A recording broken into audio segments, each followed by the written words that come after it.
السلام علیکم ورحمۃ اللہ وبرکاتہ۔ معزز خواتین و حضرات، حضور سرور کائنات صلی اللہ علیہ وسلم کی حدیث مبارکہ کا سبق مشکات المصابیح سے کتاب الزکاة ہے، اور زکوٰۃ کے مسائل میں سے ہمارا موضوع ہے آج کل وہ باب جس میں اللہ تعالیٰ نے نبی علیہ السلام کے ذریعے اللہ تعالیٰ کی راہ میں خرچ کرنے کی ترغیب دی ہے اور مال کو روکنے کی مذمت فرمائی ہے۔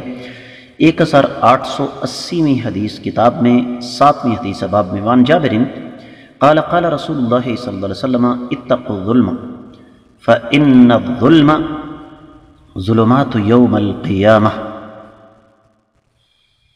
واتقوا الشح فإن الشح أهلك من كان قبلكم حملهم على أن سفكوا دماءهم واستحلوا محارمهم رواہ مسلم۔ معزز خواتین و حضرات، حدیث مبارکہ صحیح مسلم میں آ گئی ہے، لہذا اس کی سند پر کوئی تبصرہ کرنے کی ضرورت نہیں۔ حدیث کے راوی سیدنا جابر بن عبداللہ رضی اللہ تعالیٰ عنہ معروف صحابی ہیں۔ براہ راست حدیث کے ترجمے کی طرف آتے ہیں۔ سیدنا جابر بن عبداللہ رضی اللہ تعالیٰ عنہ سے روایت ہے کہ نبی کریم صلی اللہ علیہ وسلم نے ارشاد فرمایا، ظلم سے بچو،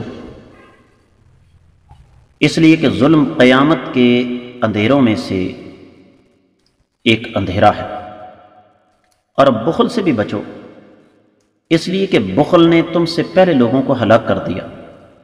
بخل نے انہیں اس بات پر ابھارا کہ انہوں نے دوسروں کا خون بہایا اور ان کی حرمت والی چیزوں کو حلال تصور کیا۔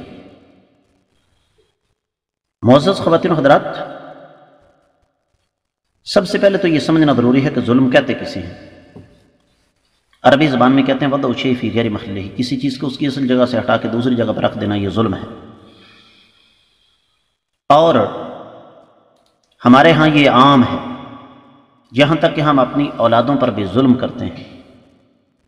اصول طریقہ یہ ہے کہ تمام بچوں کو برابر رکھا جائے، لیکن ہم ایک بچے کا حق چھین کر دوسرے کے حوالے کرتے ہیں۔ چاہے جائے کہ معاشرے کے اندر ہم انصاف کریں، معاشرے میں بھی ہم ظلم کی انتہا کر دیتے ہیں۔ اور شح، بخیلی، اس کا ایک مفہوم یہ بھی ہے کہ اللہ تعالیٰ کی راہ میں مال خرچ کرنے سے انسان جو ہے وہ اپنا ہاتھ روکے رکھے، اور جب انسان اللہ تعالیٰ کی راہ میں مال خرچ نہیں کرتا، اپنا ہاتھ روک کر رکھتا ہے، تو اس کے دل میں شیطان پھر مال کی طلب اور مال کا لالچ پیدا کر دیتا ہے، اور جب انسان کے دل میں مال کا لالچ پیدا ہوتا ہے معزز خواتین و حضرات، تو اس کے بعد پھر انسان کا پیٹ کبھی نہیں بھرتا۔ لالچی آدمی، یہ میں اور آپ اچھی طرح جانتے ہیں،